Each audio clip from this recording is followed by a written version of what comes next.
스페인이 남미에 처음으로 진출할 때 이야기입니다. 페루 배가 아마존 강을 지나가고 있는데 커다란 스페인 배가 멈춰 있었습니다. 무슨 일인가 해서 페루 배가 스페인 배에 올라보니 사람들이 죽어 있고 쓰러져 있었습니다. 가만히 살펴보니 마실 물이 없어서 그렇게 죽어가고 쓰러져 있었던 것이죠. 페루 사람들이 급하게 아마존 강물을 퍼서 스페인 사람들에게 먹였습니다. 스페인 사람들은 바다에서 길을 잃었던 터라 자신들이 강으로 들어왔다는 것을 모르고 있었습니다.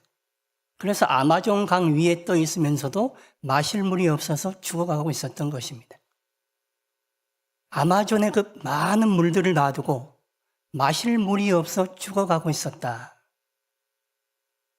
이 사람들은 강에 있는 것이 아니라 여전히 바다에 있었다고 생각했기 때문에 그렇습니다. 우리는 어떻습니까? 우리도 이 스페인 사람들 같지 않습니까? 우리가 예수님 안에 있고 예수님 안에 있는 새 생명을 얻었는데 여러분들은 예수님 안에 있는 그 새 생명, 하늘에 풍성하고 좋다는 것을 누리고 있으십니까? 우리가 예수님 안에 있다는 것을 알지 못하고 예수님이 주신 새로운 생명과 삶, 예수님 안에 있는 좋은 것들, 풍성한 것을 누리고 있지 못하다면 이 얼마나 안타까운 일입니까?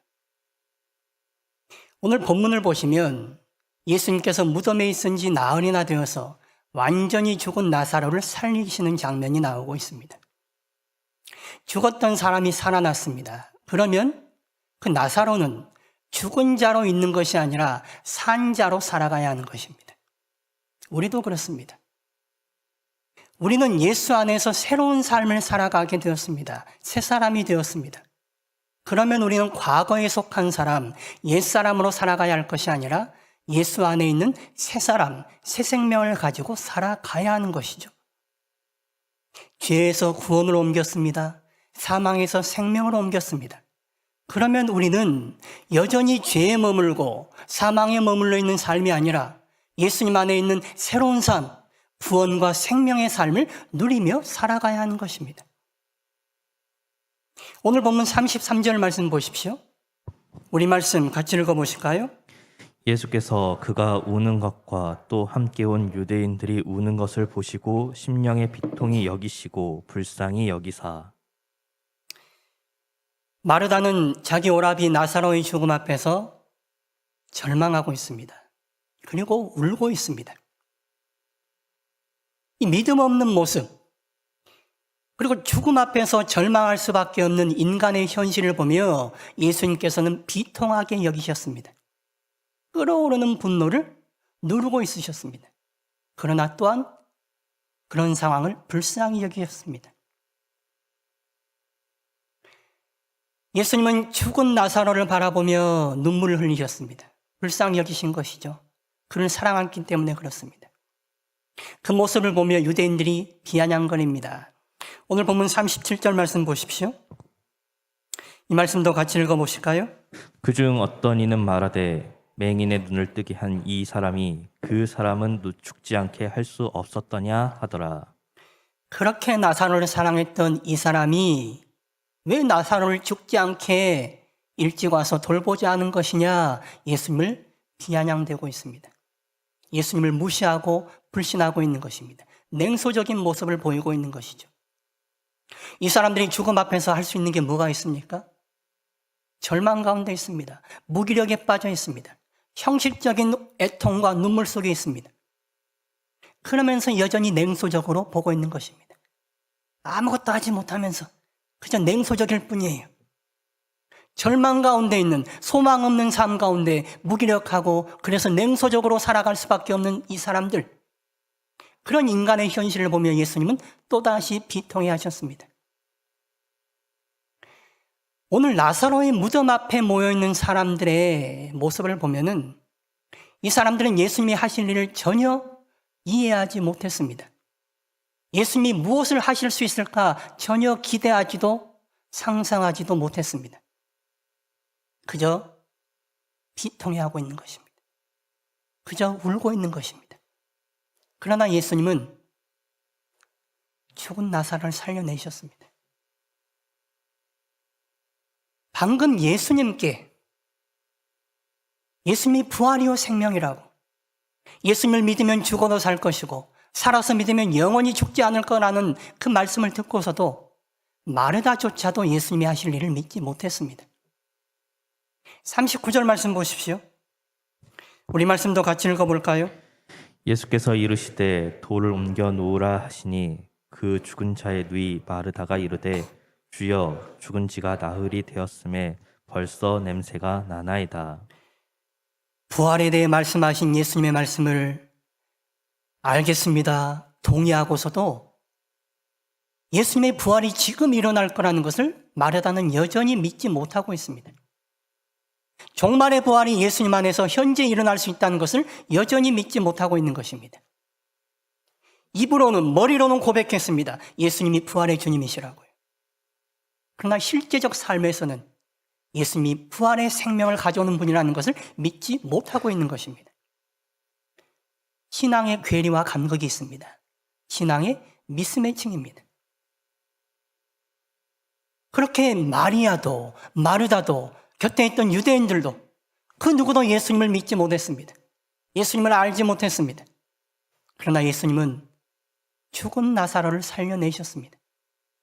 그 자리에 있었던 모두가 놀랐을 것입니다. 당황했을 거예요. 죽은 나사로도 갑자기 살아났으니 아마 정신이 없었을 것입니다. 눈을 뜨면 뭐가 보이겠습니까? 얼굴에 수건이 쌓여 있으니 아무것도 보이지 않습니다. 몸이 살아난 거, 일어난 거는 같은데 앞이 보이지 않습니다. 그런 상황 속에서 예수님이 이렇게 말씀하십니다. 본문 44절 같이 읽어보실까요? 죽은 자가 수족을 배로 동인 채로 나오는데 그 얼굴은 수건에 쌓였더라. 예수께서 이르시되 풀어놓아 다니게 하라 하시니라. 하반절에 보시면 다시 살아난 나사로에게 사람들에게 말합니다.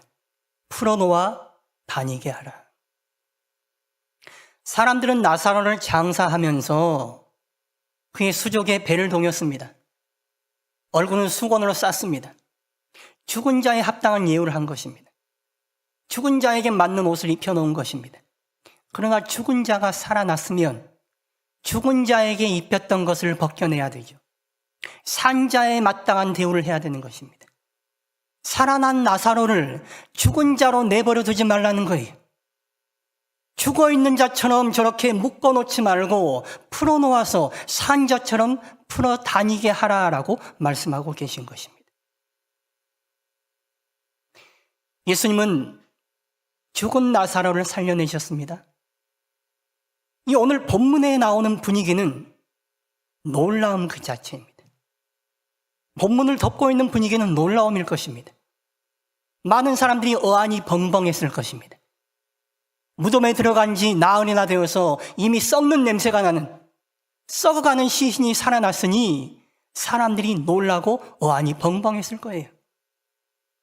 그러니 우왕좌왕 어쩔 줄 모르는 거죠. 멍하게 아마 얼음땡처럼 그대로 멈춰 있었을 것입니다. 그런 상황에서 예수님이 말씀하시는 거예요.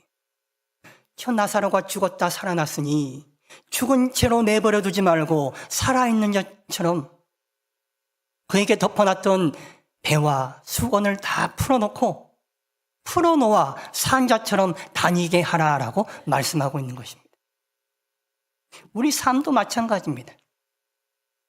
우리 삶이 죽어있는 삶입니까? 살아있는 삶입니까?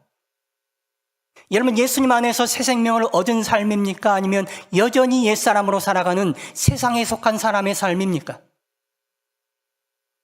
우리가 세상에 속한 사람이 아니라 이제 예수님께 속한 새 사람이 되었다는 것을 믿고 안다면 우리를 옛사람처럼 묶어놓고 있는 것 풀어놓아야죠.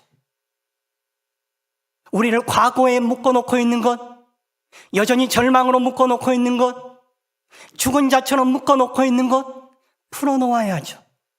풀어놓아 산자처럼 다니게 해야 하는 것입니다. 여전히 과거에 매여 있고 절망에 매여 있고 옛사람과 세상에 매여 있는 우리에게 예수님이 말씀하십니다. 풀어놓아 다니게 하라. 새 사람으로, 예수 믿는 자로, 예수 생명 가진 자로 풀어놓아 다니게 하라. 우리에게 말씀하십니다. 예수님은 죽은 나사로를 살리셨습니다. 예수 믿는다는 것은 기존에 가지고 있던 생각과 가치관과 경험이 깨진다는 것을 의미합니다. 사람들은 아마 놀랐을 것입니다. 무덤에 들어간 지 나흘이 된 사람이 살아난다. 이거는 상식에 맞지 않습니다. 이런 경험은 어디서도 할 수 없는 경험입니다. 예수 믿는다는 것은 그런 것입니다. 우리가 알고 있는 상식, 우리가 알고 있는 가치관, 우리가 가지고 있는 경험이 깨지는 것을 경험한 것이 예수 믿는다는 것입니다. 예수 믿는 우리는 과거에 속한 사람이 아니라 이제 예수님 안에 있는 새로운 삶을 살아가는 사람들입니다. 우리 안에 새로운 생명이 있다는 것을 의식하셔야 돼요. 아셔야 돼요. 그래서 예수 믿으면 그 존재와 삶 안에 패러다임 시프트가 일어납니다. 패러다임 자체가 완전히 바뀌는 거예요. 생각과 가치관이 송두리째 뒤집어 엎어지는 것입니다. 요즘 기후가 바뀌었죠. 여름은 우리의 상상 이상으로 덥습니다. 겨울은 상상 이상으로 춥습니다. 미세먼지는 또 얼마나 극심합니까?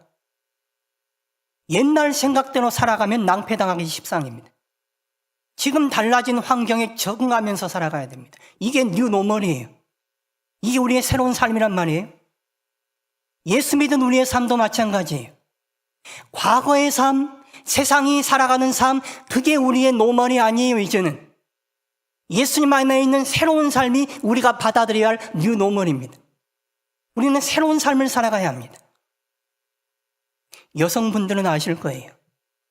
결혼하고 애를 낳으면 세상은 똑같지만 삶은 달라지지 않습니까? 세상은 똑같아요. 변화된 게 없어요.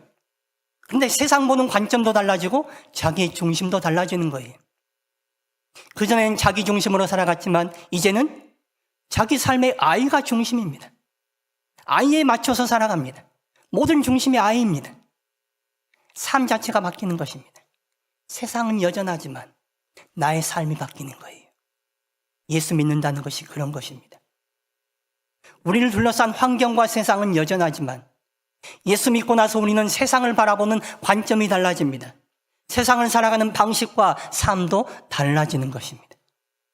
그렇기 때문에 예수님이 우리에게 말씀하시는 거예요. 예수 믿어서 살아난 너희가, 새 생명을 얻게 된 너희가 여전히 죽은 자처럼 머물러 있지 말고 너희를 얽매고 있는 것들, 너희를 붙잡고 있는 것들 풀어놓아 다니게 하라. 예수 믿어 새 생명을 얻게 된 우리가 풀어놓아 다니게 해야 될 게 뭘까요?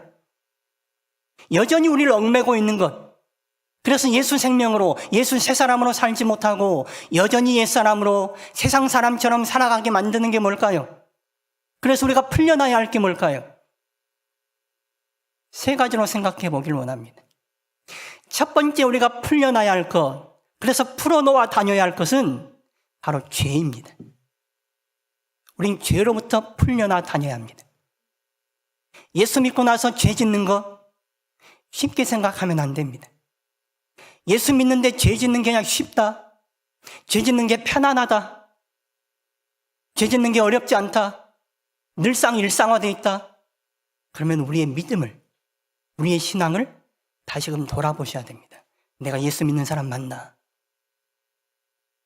예수 믿는 새 생명 가운데 있다면 우리는 죄와 가까워질 수가 없습니다. 요한복음 8장에 가늠하다 붙잡힌 여인을 예수님께서 용서하시고 구원하신 다음에 말씀하시죠. 가서 다시는 죄를 범하지 말라. 가서 다시는 죄 짓는 삶 살지 말라는 거예요. 죄라는 것은 하나님과 단절된 상태를 말합니다. 하나님의 구원을 받고 새 사람이 되었다는 것은 하나님과 연합되었다는 것을 의미합니다. 여러분은 하나님과 단절되어 있으십니까? 아니면 하나님과 연합되어 있으십니까?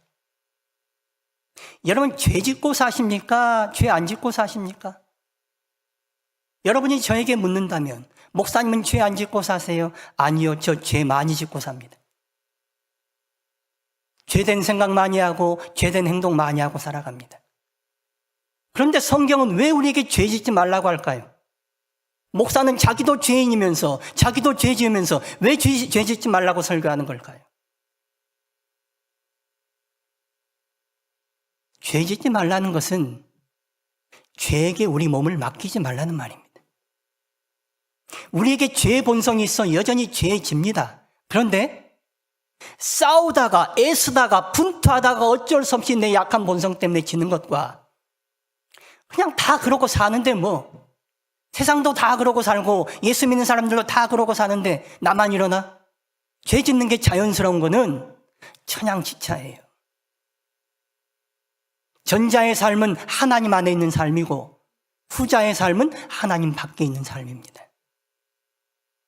마르틴 루터가 이런 말을 했어요. 새가 머리 위로 지나갈 수는 있지만 그 새가 내 머리에 둥지를 틀게 해서는 안 된다. 죄가 우리 안에서 불쑥불쑥 나오죠. 우리의 생각 자체가 죄 안에 있지 않습니까? 미움도 나오고 원망도 나오고 시기도 나오고 불평도 나옵니다. 새가 우리 머리 위로 지나가는 거 어쩔 수 없어요. 그런데 그 새가 내 머리에 둥지를 틀고 알을 낳고 새끼 낳는 건 막아야 된단 말이에요. 그건 우리가 해야 되는 일입니다. 미움이 우리 안에 도살이고 불평과 원망이 우리 안에 도살이고 우리를 죄짓게 만드는 것, 죄에 푹 잠기게 만드는 것, 그거는 우리가 밀어내야 되는 거예요. 창세기 4장을 보시면 가인과 아벨이 하나님께 제사를 드리죠. 하나님이 가인의 제사는 받지 않으시고 아벨의 제사만 받으십니다. 그것을 본 가인이 화가 났습니다. 시기와 미움과 분노로 아벨을 죽이고 싶은 마음이 들었습니다. 그 모습을 보시며 하나님이 말씀하시죠. 창세기 4장 7절 말씀 우리 같이 읽어보실까요? 내가 선을 행하면 어찌 낯을 들지 못하겠느냐? 선을 행하지 아니하면 죄가 문에 엎드려 있느니라. 죄가 너를 원하나 너는 죄를 다스릴지니라. 죄가 너를 원하나 너는 죄를 다스릴지니라. 우리 안에 죄의 본성이 있기 때문에 죄가 나와요. 죄성이 있어요. 그러나 그 죄를 다스려야 된다라고 말하는 것입니다. 죄가 우리 안에 나옵니다. 미움이 나옵니다. 시기가 나오고 죽이고 싶은 마음이 나옵니다. 그런데 미워하는 것, 계속해서 미움으로 내 마음을 드는 것, 계속해서 살인하고 싶은 마음을 드는 것, 그건 내 선택이에요. 미움의 감정은 우리 안에서 나오지만 시기와 불평과 원망의 감정은 우리 안에 나오지만 그것이 우리 안에 머물게 하는가, 그렇지 않고 우리가 제압하고 다스리는가, 그건 우리의 선택에 달려있는 문제란 말이에요. 하나님은 우리에게 말씀하십니다. 죄에 치지 않는 방향으로, 죄를 다스리는 방향으로 가라는 거예요. 예수 믿는 새 사람은 세상에 속한 사람과는 다른 사람으로, 다른 삶으로 나아가라는 것입니다. 죄에 속한 옛 사람으로 살지 말고 예수님께 속한 새 생명으로, 새 사람으로, 죄를 다스리는 사람으로 나아가라고 우리에게 말씀하십니다. 우리는 죄를 풀어놓아 다니게 하셔야 됩니다. 죄에 붙잡히고 억눌려 있는 우리의 삶을 풀어놓아 새 사람으로 다니게 하셔야 됩니다. 두 번째 우리가 풀어놓아 다니게 해야 할 것은 자기 자신이에요. 우리는 자기 자신으로부터 풀려서 새 사람처럼 다니게 해야 합니다. 사람은 다 자기 중심적입니다. 자기 중심적으로 생각하고 자기 중심적으로 판단하고 자기를 위해서 살아갑니다. 자기에게 몰두하고 자기를 사랑하는 게 사람의 본성입니다. 그러나 예수 믿는 우리는 그런 본성대로 살아가는 사람들이 아닙니다. 갈라디아서 2장 20절 말씀 같이 읽어보실까요? 내가 그리스도와 함께 십자가에 못 박혔나니 그런즉 이제는 내가 사는 것이 아니요 오직 내 안에 그리스도께서 사시는 것이라. 이제 내가 육체 가운데 사는 것은 나를 사랑하사 나를 위하여 자기 자신을 버리신 하나님의 아들을 믿는 믿음 안에서 사는 것이라. 이제는 내가 사는 것이 아니라 내 안에 누가 사신답니까? 예수님이 사신답니다. 그러면 내 삶의 중심은 내가 아니라 예수님이 되는 것입니다. 우리가 영접 기도라는 것을 하지 않습니까? 영접 기도의 핵심이 뭡니까? 내가 예수님을 믿는다는 것의 핵심이 뭐예요? 내 주권이, 내 주도권이 이제 나에게 있지 않고 예수님께 넘어갔습니다라는 것을 인정하는 것입니다. 이것이 예수 믿는다는 것입니다. 여러분은 지금 예수 믿고 계십니까? 여러분의 주권은 지금 누구에게 있습니까? 우리 중심적인 우리의 삶을 예수님께 맡기는 것? 자기 자신에게 몰두하고 자기 자신 중심으로 자기 자신을 위하여 살아가는 삶을 예수님 중심으로 예수님을 위하여 사는 삶으로 살아가는 것? 그게 새 사람의 삶의 모습입니다. 이게 잘 되지 않잖아요. 그래서 우리가 죄 짓고 살아가는 거 아닙니까? 자기 자신 중심으로 살아가는 우리의 삶을 우리는 늘 돌아봐야 됩니다. 사순절 회개절기에 우리는 더더욱이 우리 자신을 돌아봐야 합니다. 내 안에 돌아봐야 할 게 뭘까? 내가 더 주게 할 게 뭘까? 사실 주님의 십자가 앞에 서면 우리 죽일 일밖에 더 있습니까? 십자가 앞에 서지 않으면 나같이 괜찮은 사람도 없습니다. 나 정도면 예수 잘 믿는 것 같습니다. 그런데 십자가 앞에 서면 나 같은 죄인도 없는 거 아닙니까? 내가 죄인이라는 고백이 나오지 않는데 내가 예수 믿는 사람 맞는 것입니까? 내가 예수 믿는 사람이라면 나는 죄인입니다라고 고백할 수밖에 없습니다. 그러면 내 주도권이 잠시라도 죽어야 되는 거예요. 잠시라도. 잠시 죽는 내 주도권, 내 주권이 많이 죽어가는 것, 자주 죽어가는 것, 그게 진짜 예수 잘 믿는 거 아닙니까? 그게 성화되어 가는 삶이죠. 우리 자신이 내 삶을 다스리고 이끌어가는 것이 아니라 내게 새 생명 주신, 나를 새 사람 만드신 예수님이 나를 다스리시고 내 삶을 이끌어가게 해야 하는 것입니다. 어떻게 하면 나를 위해서 살아갈까? 어떻게 하면 나에게 유리한 것을 선택할까? 어떻게 하면 나를 돋보이고 높일까? 어떻게 하면 내가 편하고 익숙한 것 선택하고 판단하고 결정할까? 이것이 아니라 어떻게 하면 예수님이 기뻐하실까? 어떤 것이 예수님이 원하는 예수님의 뜻일까? 어떻게 하면 예수님을 중심으로 하고 예수님을 위하는 삶을 살아갈 수 있을까? 이게 우리의 판단의 기준이 되어야 하는 것입니다. 우리 중심적으로 살아가고 있는, 우리 자신에게 매여 있는 우리의 삶을 풀어놓아야 합니다. 그래서 예수님 중심으로, 예수님을 향하여 나아가는 삶으로 나아가시게 만드셔야 하는 것이죠. 마지막 세 번째 우리가 풀어놓아야 할 것은 우리의 불신앙입니다. 우리의 불신앙으로부터 우리는 풀려나야 합니다. 오늘 본문의 마리아와 마르다는 자기 오라비 나사로의 죽음 앞에 절망하고 있습니다. 예수님이 그 앞에 오셨는데, 부활의 주님이라고 고백했던 그 예수님이 그 앞에 계시는데도 여전히 절망하고 있습니다. 예수님을 믿지 못하는 것이죠. 그러나 우리 그리스도인들은 절망 가운데 살아가는 사람들이 아닙니다. 우리 그리스도인들은 절망이 아니라 예수 소망, 예수 희망으로 살아가야 하는 사람들입니다. 우리는 예수님의 십자가의 능력과 희망을 보았습니다. 죄인인 우리에게 희망을 주신 분이 바로 예수님입니다. 예수님의 십자가입니다. 죄인인 우리에게 새 생명, 부활의 소망을 가지고 살게 만들어주신 분이 예수님입니다. 예수님의 부활입니다. 그러니 예수님의 십자가를 보고 예수님의 부활을 보면 우리에게는 절망이 아니라 희망이 있는 것입니다. 예수 믿는데 절망하고 살아간다? 절망 자체가 죄입니다. 왠 줄 아십니까? 예수님을 믿지 못하기에 절망하는 거 아닙니까? 희망이 아닌 절망을 가지고 살아가는 것, 그것이 바로 죄예요. 불신앙이기 때문에 그렇습니다. 우리를 사랑하셔서 십자가에 당신의 목숨을 내어놓기까지 십자가에서 헌신하신 예수님이 계시기에 우리는 희망을 보는 것입니다. 죽음의 권세를 이기시고 다시 살아나신 예수님의 부활이 있기에 우리는 또한 희망을 보는 것입니다. 희망은 어디에 있습니까? 여러분의 사업에 있는 게 아니에요. 여러분 자식들 잘 되는 데 있는 게 아니에요.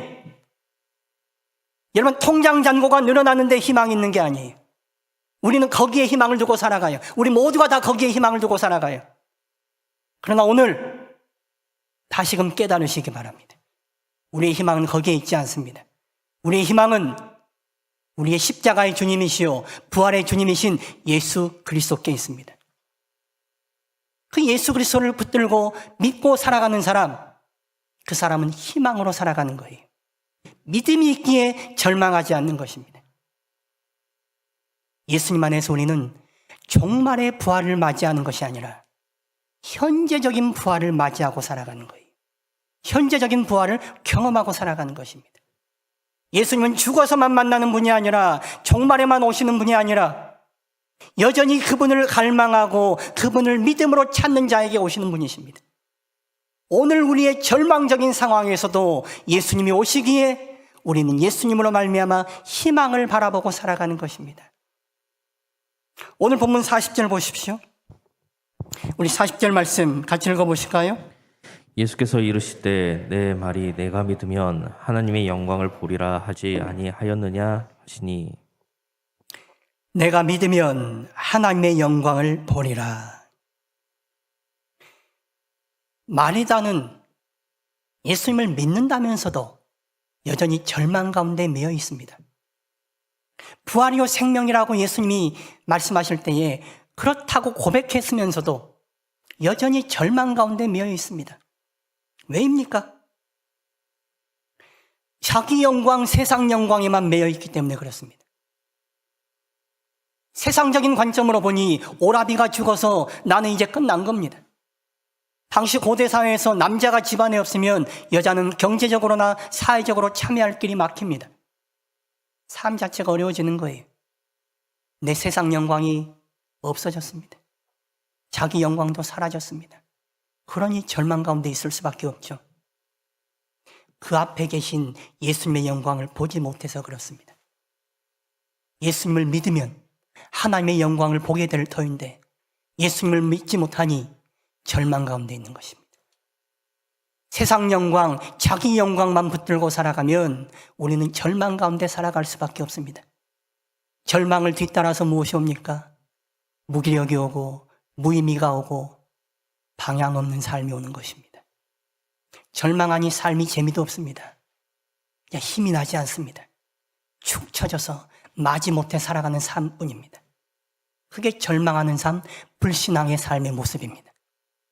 그러나 우리는 방향이 정해져 있는 사람들입니다. 예수 믿는 우리는, 예수 새 생명이 주어지고 예수님으로 새 사람이 된 우리는 방향이 정해진 사람들입니다. 사도 바울은 그 방향이 분명했던 사람이었습니다. 빌립보서 3장 14절 말씀 같이 읽어보실까요? 표대를 향하여 그리스도 예수 안에서 하나님 위에서 부르신 부름의 상을 위하여 달려가노라. 바울은 무엇을 향해 달려간다고 말합니까? 표대를 향하여 달려간다. 그리스도 예수 안에서 부활의 주님을 향하여 달려간다. 주님께서 부르신 부름의 상을 향하여 달려간다라고 말하고 있습니다. 여러분은 무엇을 향해 달려가고 있으십니까? 세상 영광만 바라보고 자기 영광만 바라보니 절망에 빠져서 달려갈 방향조차도 놓쳐버리고 있지 않습니까? 다시금 주님의 영광 바라보시기 바랍니다. 주님을 믿는 자는 하나님의 영광을 볼 수 있을 것입니다. 우리는 그 영광 바라보며 달려가는 것입니다. 우리에게 주어진 직분들, 장로로서, 권사로서, 집사로서 맡겨진 직분에 최선을 다하며 살아가는 것입니다. 주님의 나라를 전파하고 주님을 따르는 제자로서의 삶, 그리스도인의 사명을 감당하며 살아가는 거예요. 삶의 자리에서 우리에게 주신 직업의 소명에 최선을 다하며 살아가는 것입니다. 우리를 붙잡고 우리를 덮고 우리를 메고 있는 불신앙으로부터 여러분을 풀어놓아 다니게 하시길 바랍니다. 불신앙으로부터 풀려날 때에 우리는 절망으로부터도 풀려날 것입니다. 무기력과 무의미와 방향 없는 삶으로부터도 풀려날 수 있을 것입니다. 1908년 독일의 한 청년이 배고픔과 외로움을 견디다 못해 자살을 하기로 결심합니다. 자기의 허리띠를 풀어서 목을 메었습니다. 그런데 허리띠가 워낙 낡았던 터라 툭 하고 끊어져 버렸습니다. 땅바닥에 떨어진 그가 정신을 차렸습니다. 그리고 죽지 않은 게 감사하게 여겨졌습니다. 내가 죽지 않고 살았구나. 다행이다. 그리고 밖에 나가서 보니 세상이 달리 보였습니다. 그리고 새로운 각오를 다졌습니다. 내가 좌절하지 않고 최선을 다해보리라. 그리고 열심히 연습하고 열심히 공부했습니다. 열심히 자신의 자리에서 최선을 다했습니다. 그리고 최고의 세계적인 피아니스트가 되었습니다. 그가 쇼팽 음악의 권위자인 루빈스타인입니다. 세계적인 피아니스트입니다. 성도 여러분, 우리의 삶이 절망적이라 할지라도 그 절망에 좌절할 것이 아니라 그 절망 가운데도 여전히 우리에게 계시는 우리의 주 예수님 바라보실 수 있기를 바랍니다. 예수님을 믿음의 눈으로 바라볼 때에 우리를 덮고 메고 있는 절망으로부터 우리는 풀려날 수 있을 것입니다. 세상에 매여 있는 삶, 세상의 영광과 자기 영광에만 붙들려 있는 삶, 그래서 죄로 나아가고 자기에게 몰두하고 있는 삶, 그런 불신앙의 삶으로부터 우리는 풀려나야 하는 것입니다. 우리는 세상에 매여 있어야 할 사람들이 아닙니다. 과거의 것, 절망의 것, 그것들에 매여 있어야 할 사람들이 아닙니다. 우리는 예수님의 십자가로 새로운 존재가 되었습니다. 예수님이 십자가로 부활의 생명을 우리에게 주셨습니다. 그리고 당신의 것 삼으셨습니다. 그러니 우리는 우리에게 덮여져 있는 모든 것들, 불신앙과 죄와 자기 자신을 향한 모든 것들을 풀어놓아서 예수님이 주신 새 생명을 가진 새 사람답게 다니게 만드셔야 됩니다. 우리를 덮고 있는 모든 것 풀어놓아 다니게 하시기를 바랍니다. 우리를 덮고 있는 죄와 불신앙으로부터, 절망으로부터, 자기 자신으로부터 풀어놓아 예수 새 생명, 예수 새 사람으로 힘차게 다니는 우리 모두가 될 수 있기를 축원합니다.